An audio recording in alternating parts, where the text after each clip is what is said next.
जुन्नर तालुक्याच्या आदिवासी भागातल्या निमगिरी गावामध्ये आज सायंकाळी धक्कादायक घटना घडलेली आहे। या गावामध्ये आज सायंकाळच्या सुमारास निगरून खून झालेला आहे आणि या प्रकरणामध्ये अरुणा शरद साबळे वय वर्ष 38 यांचा मृत्यू झालेला आहे। त्यांच्यावर हल्ला त्यांच्याच धीराने केलेला होता। धीराचं नाव तुषार असल्याचं समजते। तुषार साबळे असं त्याचं नाव आहे।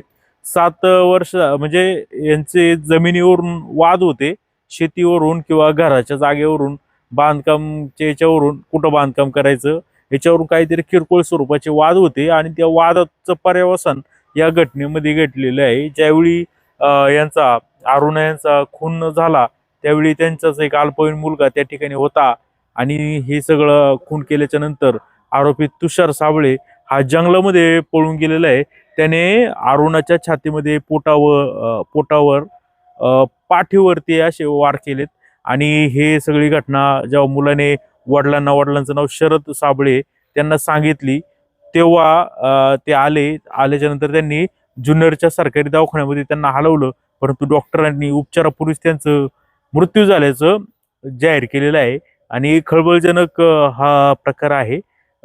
हा जो धीर आहे तुषार याचं म्हणजे लग्न झालेलं आहे। हा काहीच कामधंदा करीत नव्हता, दारूचं त्याला खूप व्यसन आहे आणि त्याच्या स्वभावामुळे त्याची बायको देखील त्याला सोडून राहत होती आणि हा आई सोबत राहायचा आणि आई त्याला जेवण खाऊन करून द्यायची।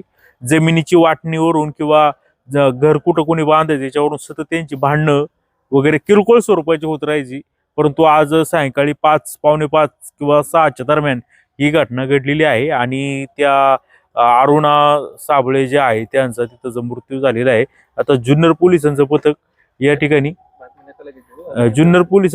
या ठिकाणी आता आरोपीला शोधण्यासाठी रवाना झालेलं आहे आणि पाठीमागे आपण पाहतो काही महिन्यांपूर्वी असाच गंगाधरे या ठिकाणी सुद्धा असाच प्रकार घडलेला होता आणि सेम तसाच प्रकार आज या ठिकाणी निमगिरी गावामध्ये घडलेला आहे आणि या प्रकारामुळे खळबळ उडाली आहे।